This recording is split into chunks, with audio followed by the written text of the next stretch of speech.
La sfârșitul lunii trecute, vestea că guvernul ne va obliga să echipăm autoturismele cu cauciucuri de iarnă a creat panică în rândul proprietarilor de mașini. Unii considerau că această inițiativă ar fi un abuz, alții se gândeau unde își vor depozita cauciucurile de vară. Dar rezolvarea acestei probleme a venit la fel de repede ca și intenția. Guvernul a hotărât aplicarea acestei măsuri din iarna anului viitor. Dar totuși vine iarna. Pentru a avea un autoturism bine pregătit pentru traficul auto de iarnă, nu este suficient a ne limita doar la echiparea autoturismului cu anvelope de iarnă sau la lopățică și alte ustensile clasice. Odată cu sezonul rece, în funcție de zonele climatice și condițiile de drum, autoturismele necesită câteva pregătiri speciale, cât și unele verificări, al căror scop este de prevenire a evenimentelor neplăcute pe parcursul iernii. Pregătirea unei mașini pentru traficul auto de iarnă este necesară, dar nu reprezintă un proces complicat, mai ales dacă această operațiune se realizează într-un serviciu specializat recomandat de producătorul autoturismului. Cum și de ce trebuie să ne pregătim autoturismul pentru iarnă, cum trebuie să conducem în siguranță când șoseaua este acoperită de zăpadă sau polei, ne va spune pilotul de curse Titi Aur, multiplu campion la automobilism, pilot care a câștigat 49 de raliuri și a obținut 8 titluri de campion al României și este întemeietorul primei școli de conducere defensivă și pilotaj din România. Prima zăpadă este cea mai periculoasă.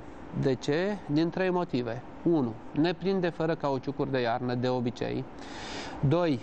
Când vine prima zăpadă, este zăpada cea mai alunecoasă, pentru că un cauciucul nu alunecă pe gheață zăpadă, alunecă pe stratul de apă format între gheață și zăpadă, între cauciuc și gheață, și cu cât este mai cald afară, cu atât stratul de apă se formează mai ușor, adică la minus 25 de grade avem aderență foarte bună, la 0 grade sau la plus 5-6 grade când avem strat de gheață și vine căldura, deci se poate să avem apa deja formată, atunci spun eu, toată lumea își rupe picioarele pe trotuar, știrile încep cu astăzi nu știu câți oameni au fost transportați cu picioarele rupte, de obicei bătrâni, pentru că e gheața deja formată, circulația se blochează în oraș. Deci când vine prima zăpadă avem aderența cea mai mică pentru că prima zăpadă e zăpadă caldă.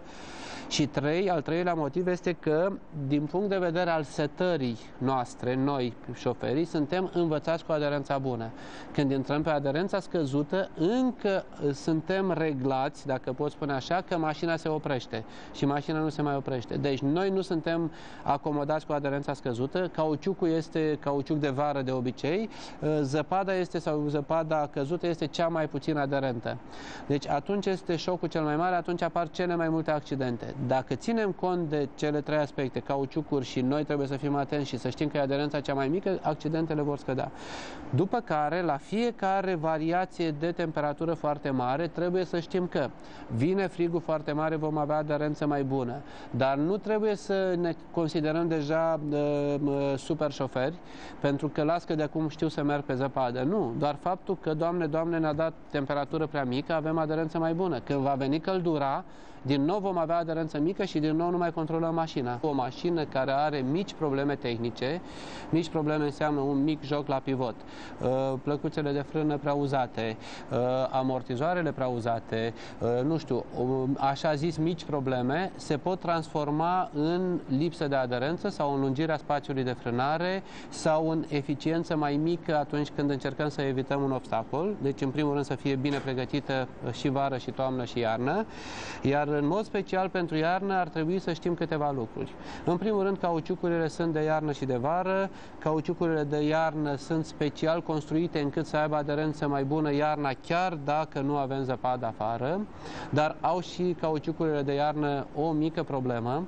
Problema este că un cauciuc de iarnă are aderență foarte, foarte bună pe zăpadă bătută și mult mai puțin bună, să spun, sau o diferență foarte mare de aderență când intrăm pe zona zona de gheață. Dacă am merge pe zăpadă bătută și trecem pe gheață cu un cauciuc de vară, lucru nerecomandat, dar diferența de aderență este foarte mică între a merge pe zăpadă bătută și a merge pe gheață. Mergem și pe zăpadă bătută și pe gheață relativ încet. Dacă mergem cu cauciuc de iarnă, pe zăpadă bătută avem aderență foarte bună, când intrăm pe gheață e aderența foarte mică, deci trebuie să știm că dacă mergem cu cauciucuri de iarnă, diferența de aderență e foarte mare și trebuie să anticipăm, să observăm, să fim foarte atenți când intrăm pe porțiunea de gheață. Unde intrăm pe porțiunea de gheață? Intrăm pe porțiunea de gheață în zona în care zăpada bătută a fost foarte solicitată, unde toate mașinile au frânat sau majoritatea mașinilor au frânat sau au virat. Practic, la fiecare frânare, cauciucul nu alunecă practic pe gheață, alunecă pe stratul de apă format între gheață și cauciuc. Datorită forței de apăsare apare o degajare de energie, energie care se transformă în căldură, căldură care face să se topească superficial stratul de zăpadă bătută sau de gheață. Și de asta în zona în care solicităm foarte mult gheața, zăpada, zonă de intersecții, zonă de viraje, apare stratul foarte lucios, din zăpadă bătută se transformă în gheață sau din gheață se transformă în gheața și mai lucioasă. Deci acolo când intrăm în acele zone trebuie să anticipăm, când sunt cu cauciucuri de iarnă, să știu că acolo intru pe o diferență de aderență foarte mică. Dacă ne referim la lichidul de ștergător de parbriz, diferența între lichidul de iarnă și lichidul de vară este că lichidul de iarnă ajută la dezgheț și nu îngheață și ajută să dezghețe geamul. Lichidul, și vine întrebarea de ce nu-l lași și vara, că vara nu îngheață oricum. Lichidul de vară este dintr-o compoziție în care, făcut dintr-o compoziție în care să dizolve insectele de pe geam și atunci iarna îmi pun lichid de iarnă, vara îmi pun lichid de vară, da? Pentru că altfel vara nu voi putea dizolva insectele de pe geam, iarna nu voi dezgheța geamul. Este bine ca la mașină să avem o lopățică, să avem acele ustensile, să spunem, de curățat foarte bine geamul, cu acea periuță și, dacă se poate, un spray pentru dezghețat atunci când prindem o zi de aia cu gheață foarte multă pe mașină.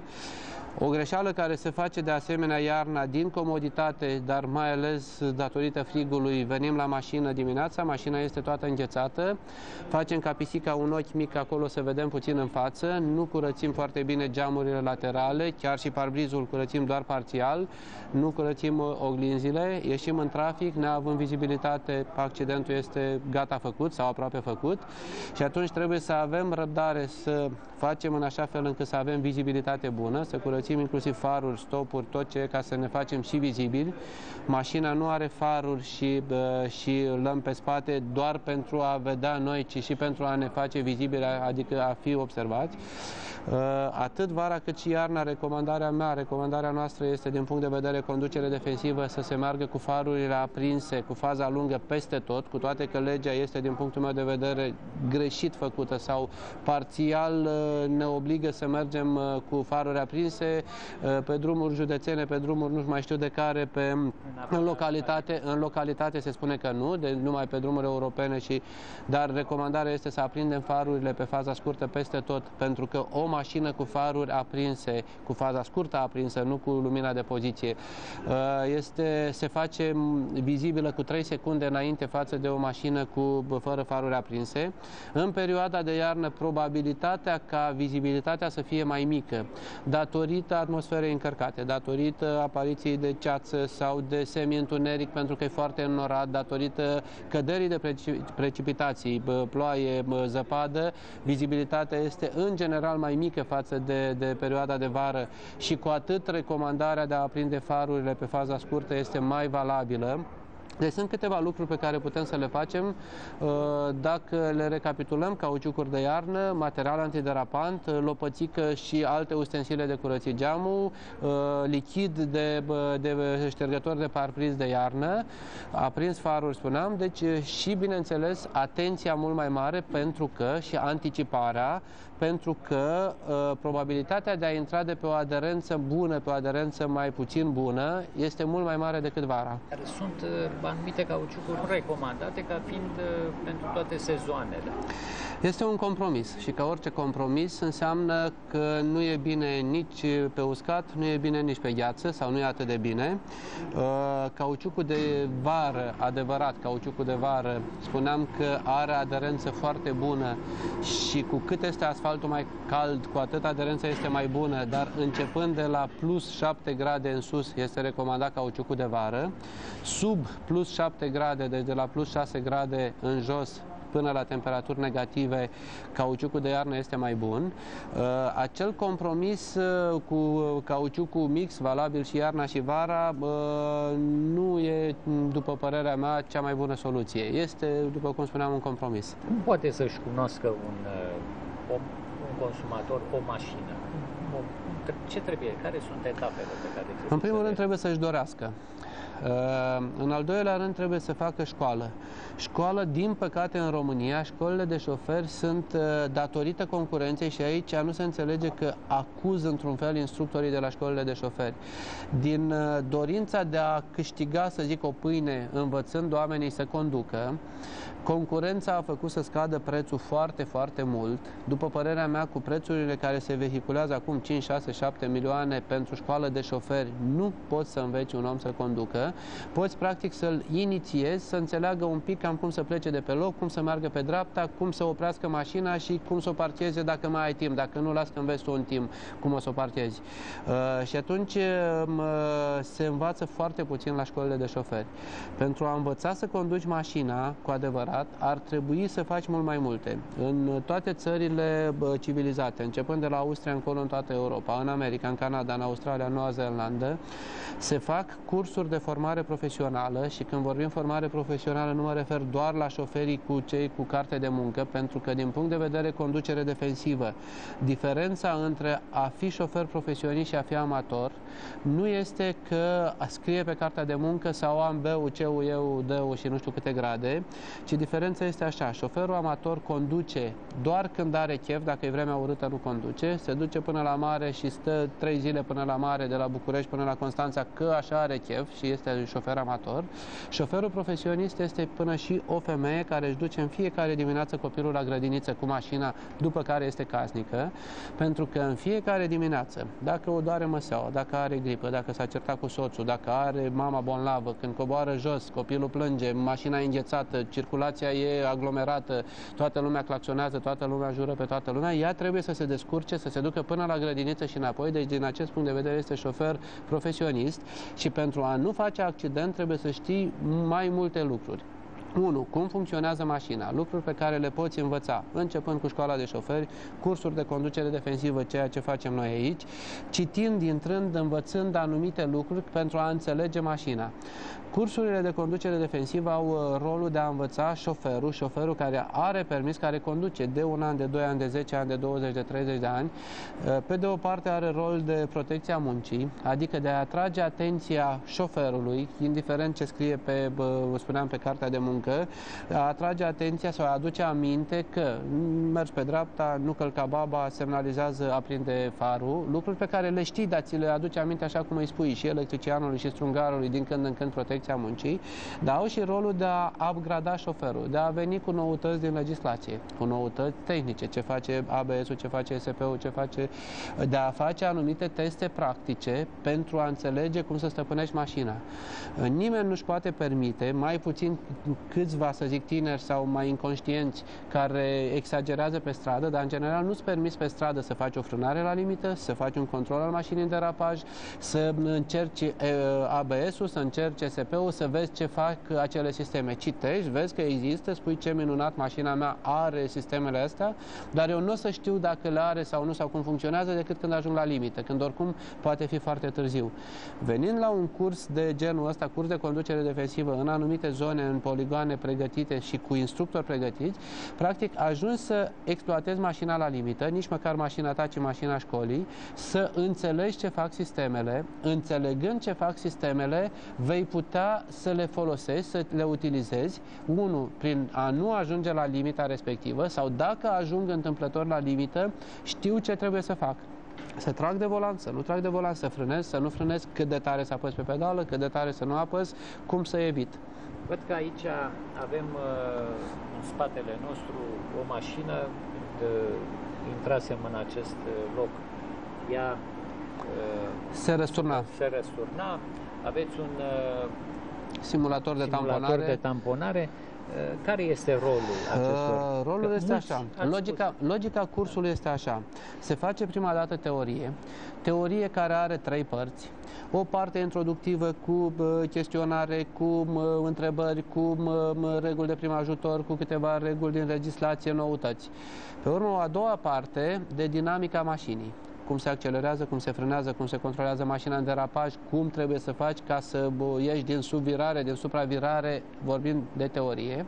Și o a treia parte a părții teoretice, care este partea de prevenire. Cum anticipăm, cum prevenim, cum conducem politicos, cu regula fermoarului, cu regula celor 2 secunde, cu când ne asigurăm că nu, deci cum facem într-un fel, după toată teoria, cum facem să nu ajungem la limită. Diferența între a te deplasa cu mașina pe stradă și a conduce sportiv sau a pilota este că atunci când mergi cu mașina pe stradă nu trebuie să ajungi niciodată la limită. Dacă ai ajuns odată la limită, înseamnă că ai greșit ceva. Înseamnă, oricum nu ți-ai dorit treaba asta. Când ne deplasăm cu mașina, ne dorim doar să ne deplasăm de la punctul A la punctul B. Când conducem sportiv sau când pilotăm, ne dorim să fim la limită mereu, să facem totul la maxim, să accelerăm, să frânăm, să facem fiecare viraj, lucru care se face pe traseele de concurs, pe circuite special organizate, nu pe stradă nici într-un caz. De multe ori se confundă, se încearcă pilotajul sportiv sau conducerea sportivă pe stradă. Dar de multe ori ajungem în situația când pe stradă suntem obligați să facem manevre pe care le face sau ar trebui să le facă doar pilotul de curse. Până și șoferul de autobuz, când îi sare copilul în față, trebuie să facă o frânare la limită, ceea ce face pilotul de curse. Când mergem pe un drum și anticipăm greșit un viraj, credem că e mai larg drumul sau credem că avem aderență mai bună, ajungem să derapeze mașina, să plece de față sau să plece de spate. Și atunci trebuie să știi cum să ieși din acea situație. Sau, și mai grav, sau să zicem și mai nevinovat, eu de la volan, merg pe o șosea, din față vine unul care intră în depășire și vine peste mine. Ce o să fac? O să trag dreapta să nu mă omoare. Trăgând dreapta, am ieșit de pe asfalt, am intrat pe acostament care în 99% din cazuri are aderență mai mică decât șoseaua pe unde am mers. Trăgând dreapta, am evitat nebunul care vine din față, dar trebuie să vin și înapoi pe șosea, că dacă țin tot dreapta, mă duc în copac. Și practic fac o evitare de obstacol pe aderență, trecând de pe aderență bună. Unde mergeam cu 80-90 la oră, eram un șofer cu minte, dar 80-90 la oră intrând pe un acostament ud, cu iarbă, cu noroi, cu mâzgă, înseamnă viteză foarte mare, mașina schițează un derapaj și atunci eu, dacă știu ce am de făcut, pot evita ca să nu scap mașina de sub control. Și spuneam așa, logica cursului este așa. Învățăm teoretic ce trebuie să facem să nu ajungem la limită, dar tot teoretic și ce facem dacă ajungem la limită. După care trecem la practică și primul lucru pe care ajungi să-l faci când ești la limită este să faci o frânare la limită. Și atunci învățăm și teoretic, spuneam, dar facem și practic frânarea cu ABS și fără ABS. Este total diferită ca politică de cum trebuie să facem. Și sunt șoferi care conduc de foarte mult timp și nu realizează că nu știu să frâneze cu o mașină cu ABS. Cum se frânează corect. Dacă povestim 2 zile, 3 zile, un an, nu e ca atunci când faci și practic și când se demonstrează cum trebuie să faci și cel care face testul cu frânarea, după ce pleacă de la un curs de genul ăsta, știe să frâneze corect. Dacă nu mi-a ieșit frânarea, ajung să fac o evitare de obstacol sau să intru într-un viraj mai tare decât mi-am dorit, că n-am reușit să frânez și pot să ajung să plece mașina în derapaj. Și facem practic cum putem controla mașina în derapaj. Pentru asta avem un simulator, invenție unică în lume, practic o mașină cu 2 volane, cu direcție și pe spate și instructorul din dreapta pune mașina în derapaj la 10, la 20, la 30 la oră, deci nu la 80, nu la 100 la oră, când oricum ți-e frică și când oricum nu mai înțelegi nimic și tremuri la volan și atunci pui mașina în derapaj la viteză mică ca să vedem reacția cum face cel de la volan și îl învățăm cum să facă. După care ne urcăm într-o altă mașină cu roți libere pe spate când mașina derapează și datorită inerției pleacă de spate din nou la viteză mică, la 20, 30, 40 la oră, pe un platou unde nu este niciun pericol și cel de la volan înțelege cum să controleze mașina și pe urmă trecem la controlul mașinii în derapaj, mașină reală, pe o aderență relativ scăzută, adică asfalt cu nisip, dacă avem șansa să fie iarna pe gheață, pe zăpadă și cel care trece prin toate testele astea știe oricum cu mult mai mult decât înainte cum ar trebui să controleze mașina în derapaj. Dacă nu ne-a ieșit nici derapajul, ce facem? Ajungem la accident. Dacă derapajul în sensul să-l controlăm. Și atunci avem aici, ce spuneați, un simulator de tamponare pentru a vedea efectul centurii de siguranță, ce mult înseamnă să ai centura de siguranță, cum să te comporți ca să suporți cât mai ușor un impact, cum trebuie să te încordezi, ce trebuie să faci. Și după ce treci și prin acest test, înțelegi și efectul centurii de siguranță și cât îi de rău și să nu ajungi acolo, dar și dacă ajungi, cum să te comporți ca să nu te lovești sau să te lovești cât mai puțin. Și un simulator de răsturnare, pentru că sunt, în primul rând, foarte multe situații în care oamenii s-au lovit după ce mașina s-a oprit pe lateral sau cu roțile în sus, desfăcând centura, au căzut și au rupt gâtul și știm caz din România, băiat de 23 de ani rămas paralizat de la mijloc în jos că și-a rupt gâtul după ce mașina s-a oprit. Mai mult, mașinile noi din ultimii 10-15 ani, dacă rămân răsturnate, nu se desface centura de siguranță cât ești atârnat în centură, tocmai pentru ca să nu-ți rup gâtul, și atunci învață fiecare cursant cum să iasă din mașina răsturnată, cum să se sprijine, cum să detensioneze centura pentru a se desface și pentru a nu se lovi. Și oricât de mult am povestit, ba mai mult, unul din cursanți este în mașină și este răsturnat și ceilalți încă spun, da, nu-i mare lucru. Când se urcă fiecare acolo și trăiește pe pielea lui, înțelege și cât îi de rău și să nu ajunge acolo, dar dacă totuși am ajuns acolo, cum să ies din mașina răsturnată. La început de teoria celor 3 secunde. 2 secunde, da. Da. Da, deci sunt anumite lucruri din conducerea defensivă. Timpul de reacție al unui om normal este de 1 secundă și jumătate. Adică de când vezi că mașina din față frânează sau că sare copilul în față și până când acționezi tu frâna, trece 1 secundă și jumătate. Și atunci tu trebuie să fii la minim 2 secunde distanță față de mașina din față. Este răspunsul la întrebarea la ce distanță trebuie să fiu față de mașina din față. Cum se face asta? Mașina din față, indiferent de viteză, pentru că dacă sunt cu 5 la oră, 2 secunde distanță înseamnă 10 metri, dacă sunt cu 100 la oră înseamnă 50 de metri sau 60, dacă sunt cu 150 la oră sau 140 la oră sau 130 cât îi voie pe autostradă, distanța este și mai mare. Și atunci cum se face? Când mașina din față trece pe lângă un obstacol fix, eu încep să număr 1001, 1002, nu 12, că 12 nu înseamnă 2 secunde, și dacă trec prin dreptul obstacolului pe lângă care a trecut mașina din față mai repede de a termina 1002, înseamnă că sunt prea aproape. Dacă am trecut, asta înseamnă că sunt la minim 2 secunde distanță. Ce înseamnă spațiul de frânare pe timp de iarnă? Spațiul de frânare cu siguranță este mai mare pe timp de iarnă, pentru că spuneam că pe asfalt uscat, cu cât asfaltul este mai cald, cu atât aderența este mai bună. Cu cât temperatura scade, aderența scade, ajungând la acea temperatură de plus 7 grade, deci de la plus 7 grade în jos, când avem nevoie de cauciucuri de iarnă. Pentru că un cauciuc de vară, la temperatură foarte mică, devine foarte tare, ca un plastic, și atunci alunecă pe asfalt. Dar acel cauciuc de iarnă nu înseamnă că va avea aderență la fel de bună ca un cauciuc de vară la temperatură mare. Va avea o aderență mai bună decât cauciucul de vară la temperatură mică, vorbim acum doar de asfalt uscat, da? Dar nu atât de bună ca și cum ar fi cald afară. Deci cu cât temperatura este mai mică, cu atât aderența este mai mică. În momentul în care mai apare și umiditatea sau orice fel de alt strat dislocat pe asfalt. Strat dislocat înseamnă acel material antiderapant care se adună la un moment dat și se face un fel de nisip pe șosea. Poate să fie noroi, mâzgă, zăpadă, orice face ca să se ridice cauciucul de pe partea fixă a drumului și să mergem pe un material dislocat, ne face să avem aderență mai mică. Bine, dar dacă avem o mașină, să zicem o mașină modernă, ea are ABS, are sistem de control al tracțiunii, are SP, are într-adevăr. Ea face totul. Eu pot să merg cu viteză mare și având ABS și având toate sistemele acestea... Ce bine ar fi! Ce bine ar fi și ce frumos ar fi. Mașina are două feluri de sisteme care ne protejează. Sisteme active și sisteme pasive. Sistemele active lucrează în fiecare moment pentru a ne proteja și aici vorbim de ABS. ABS înseamnă un sistem anti-blocat system, un sistem care atunci când apăsăm pe pedală nu ne lasă să blocăm roata, pentru că o roată care se blochează are aderență mai mică decât o roată care se învârte și la accelerare este același lucru. O roată care patinează are aderență mai mică decât o roată care se învârte cu o turație corespunzătoare vitezei de deplasare a mașinii. Da? Deci ABS-ul doar nu mă lasă să blochez roata, ESP-ul nu mă lasă să derapez, practic mă oprește din derapaj.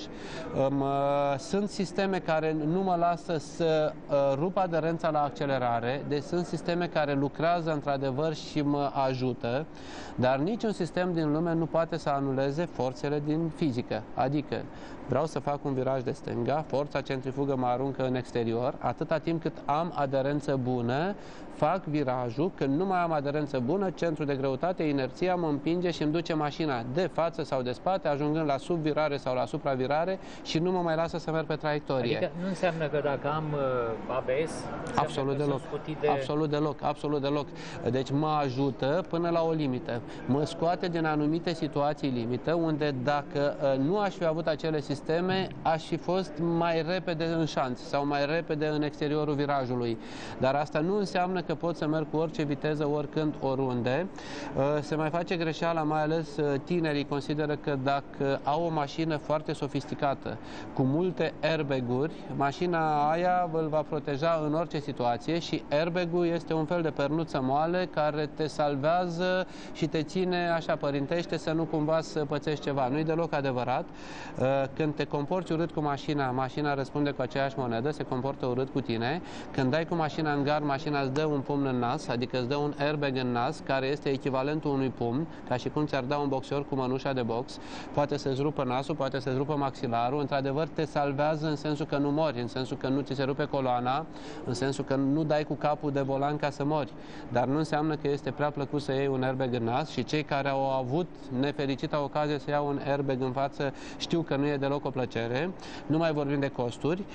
Deci, sistemele active, spuneam că sunt ABS, ESP, antipatinaj sau alte sisteme care te fac să rămâi pe drum. Sistemele pasive sunt șasiul care absorbe o parte din energie, centura de siguranță care ține corpul să nu plece în față, scaunul care te ține să nu pleci lateral, să nu alunești lateral în caz de lovitură laterală sau de tonouri, airbag-ul care te face să nu plece capul în față ca să poți să-ți protejezi coloana sau să nu plece în lateral la mașinile care au airbag și lateral, dar asta nu înseamnă că mașina poate să ne salveze din orice situație, doar ne protejează sau cu cât mașina este mai sofisticată, probabilitatea de a fi protejați este mai mare, dar nu până la orice sau fără limită. Cel care conduce, indiferent că pe permisul de conducere are doar B-ul sau are B-ul, C-ul, E-ul, că pe cartea de muncă scrie conducător auto sau că scrie director, manager sau eu știu ce altceva, când ești la volan ești șofer și fizica nu te iartă indiferent de funcția pe care o ai, adică dacă dai cu mașina în gard îți rup mâna. Deci îi spuneam că indiferent cine este la volan, trebuie să știe anumite reguli, anumite lucruri pe care dacă le faci bine, ești cu siguranță mai protejat și mai mult protejezi și pe alții.